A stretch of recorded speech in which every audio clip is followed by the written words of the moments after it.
you, Obito?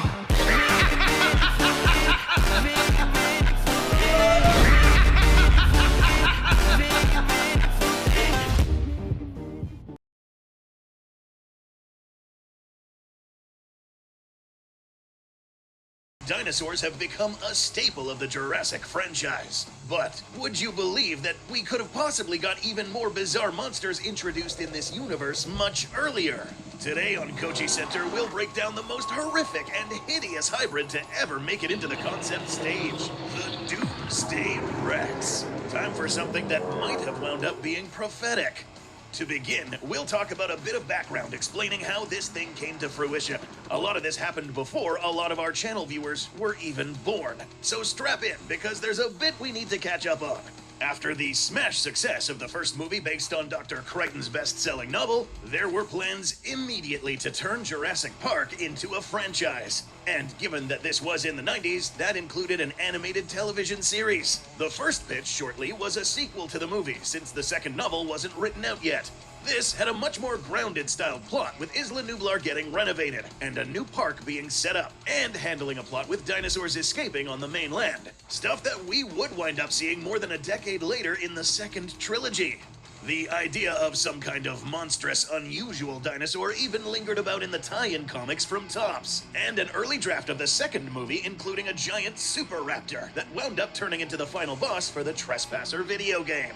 The second attempt at a TV series, however, the Lost World animated series, was a completely serious pitch for a follow-up to the second movie that involved hybrid monstrosities, sci-fi weapons, souped-up giant versions of the normal dinosaurs, and this. Looking like something straight out of Resident Evil, this ungodly abomination was to be the big final antagonist for the series, the Doomsday Rex. What exactly the plot was going to be is still elusive to this day. There just hasn't been much behind-the-scenes info besides the concept art by Philip J. Felix. Today, we are going to explore this as much as we can, as well as speculate as to what the King of Doomsday was going to be capable of, if it was real. The design. The Doomsday Rex apparently has two different stages it would have undergone during the series. The first stage already was as big as most of the larger carnivores in the franchise. A three-headed Cerberus of a monster sporting fleshy tendrils, a misshapen central body, and three different heads roughly in the shape of a Tyrannosaurus. This, alongside the name, is a pretty good indicator of at least one of the genomes involved being a T-Rex. The baleful blob would have had a hard time rearing up, let alone moving around in the outside world. Even with its formidable jaws and huge size, more agile opponents like an actual T-Rex would be able to dodge around this thing and tear chunks. And you can forget about worrying about this thing catching up to you in an open area. For a series about genetics gone wrong, this would have been the epitome of that. No point in attempting to discuss how this is biologically plausible, since this thing looks like it belongs in Hollow Earth or Skull Island. Its borderline supernatural transformation to its second state would yield a far more formidable and also even more unbelievable creature. Behold, Doomsday, as most would have probably remembered it had this monster made its debut. Down to two heads now, but with a much more organized and recognizable body type as a theropod, essentially being a doubled-up Tyrannosaurus with extra spines, two sets of elongated arms, more grisly features, and we have something that looks like the final boss of a climactic series. What exactly was in the genome of this thing is anyone's guess. The base is obviously still Tyrannosaurus, now recognizable with the two-fingered hands more prominent, but the spines on the top and strange state of the teeth could indicate an unknown hybrid splicing. This could have either given it new sensory abilities, additional weapons, or just an edgy amount of spikes that would make the Dominion Giga look smooth by comparison. However, reaching this size makes us run into a big problem, and one of the big reasons why you would never see this Doomsday participating in the Great Hybrid War. See this right here? If this was an InGen Tyrannosaurus, Doomsday would be somewhere in the ballpark of 15 meters tall at the top of the head. At that size, assuming that the show it features in doesn't severely underestimate its weight, Doomsday would weigh at a staggering 240 tons. However, looking at the label, this isn't just a typical Jurassic series Tyrannosaurus like the Buck and Doe from the Lost World movie. This is another original monster for the series called a Super Rex. orders of magnitude bigger than the Rexes seen in the series. And according to the scaling from the human figure right here, this oversized Turbo T-Rex would already be 9 meters tall at the top of the head, about double the height of most of the T-Rexes from the first trilogy. So, what does this mean for the King of Doomsday? That it would have been more at home in something like the Monsterverse than anything in the more grounded Jurassic franchise, being over 30 meters tall, about 100 feet high at the top of the head. The reason why nature never cooked up something like this is because of one huge rule: square cube law. For those new to the channel or who might have missed earlier explanations, square cube law basically states that when you double the dimensions of something, you don't increase the mass by 2, you increase it by 8. Say we got a human that was exactly 200 pounds and 6 feet tall. If you doubled their size, you are now doubling how tall they are top to bottom, how thick they are from front to back, and how wide they are side to side. 2 times 2 times 2 is 8. So, our new 12-foot giant doesn't weigh double what they used to at 400 pounds. Instead, they weigh 1,600 pounds. So, back to our Doomsday Rex. Scaling up a Tyrannosaurus to 24 meters tall at the hip, and adding some more mass for a second head and extra limbs, and this absolute colossus of a hybrid could have a mass of roughly 1.3 million kilograms. That's right, that's 1,400 tons. Yeah. We weren't kidding when we said this would be something more fit to square up with some smaller kaiju than anything in the Jurassic franchise. Just to exist at that size like this breaks every law of physics when it comes to animal biology. This thing would need bones stronger than steel and muscle tissue with thousands of times the torque than the real thing just to stand up or move. But we aren't going to cut this video short and leave you with your arms crossed wondering how powerful this thing could be, absent physics. So, what if it was real? How much power would we be talking about here? At this huge size bolstering all of its strength, this juggernaut would have a scaled-up chump of a T-Rex to a degree no other hybrid would be able to compare. In a previous episode discussing the biological plausibility of Rebirth's mutant T-Rex, we cited a study by Manabu Sakamoto which found that doubling the size of a dinosaur's jaws and keeping relatively similar shape roughly corresponds to a 50 to 60% increase in force, with the increase decreasing the bigger and bigger something gets. So, for any curious, it wouldn't be a simple matter of doubling T-Rex bite force repeatedly.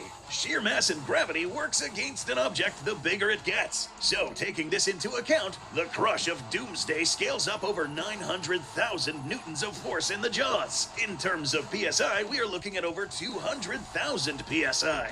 Assuming these jaws can withstand such force, this thing could crunch through armored vehicles and shatter any dinosaur it pressed its teeth on.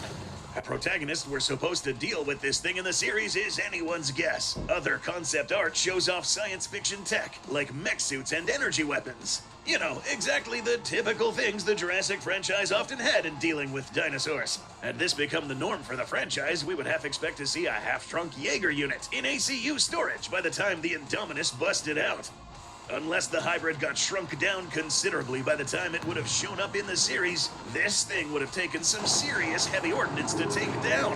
Either some powerful device like a high-grade explosive, some kind of synthesized bioweapon, or an outright natural disaster like a volcanic eruption. We are talking about what is essentially a kaiju instead of a dinosaur after all. Doomsday Rex absolutely would be doomsday to anything it encountered if this thing was up and running around. Sauropods would become snacks, and previous titans of terror, like the normal Tyrannosaurus, could literally get stomped underfoot. So, how practical would this animal be? In a word, just no. Hell no. Let's remember that absolutely massive tyrannosaurs and carnosaurs like T-Rex and the Giga were already pushing the limits on how big a bipedal animal can get. Supporting all of your weight on, let alone trying to run and maneuver upon just 2 legs, means each leg is under a lot more force than on a quadruped. Even with the physics warping that just tends to happen with any fictional franchise, the cloned creations in the Jurassic franchise are still supposed to be normal flesh and blood animals. They just don't break physics to the same degree, something like Godzilla. Now, certain types of animals can have chemically and structurally reinforced bones, for example, but at the end of the day, bone is still bone. And no amount of leg bone in the shape we see here is ever going to hold up even a fraction of that weight. The largest that something the shape of the Doomsday Rex could get is a bit nebulous. but over 18,000 kilograms or 14 tons is probably close to the limit. And that's with it living in captivity. No way could something that big survive in the wild with this kind of condition. At this size, the Doomsday Rex would be about 5.5 meters or 18 feet tall. About the same height as Rexy in Dominion, but packing a lot of extra mass, with a thicker torso and second head. Still gigantic compared to most other predators in the franchise, but being even just this size would mean keeping up any amount of agility or speed would be very difficult. Smaller is better here. Our more viable D-Rex would likely be too front-heavy, making it awkward to move around, and despite its appearance, would actually have issues fighting without a longer pair of forelimbs to aid in balance if it tips over. And that's without getting into the internal issues. The Doomsday resembles a case of conjoined twin syndrome, so the internals would probably be pretty similar. This condition essentially means two individuals are sharing a body because they didn't fully divide as egg cells. The specific term we're looking at here is probably a case of what is called dicephalic parapagus. This is where the two individuals share most of the same lower body but have a split spinal cord somewhere along the torso to have two separate heads. Multiple sets of arms called tetrabrachius can also happen in some cases. Dicephalic parapagus is survivable, and the pair can live long lives if the twins make it past infancy, especially if certain organs like the heart are also doubled.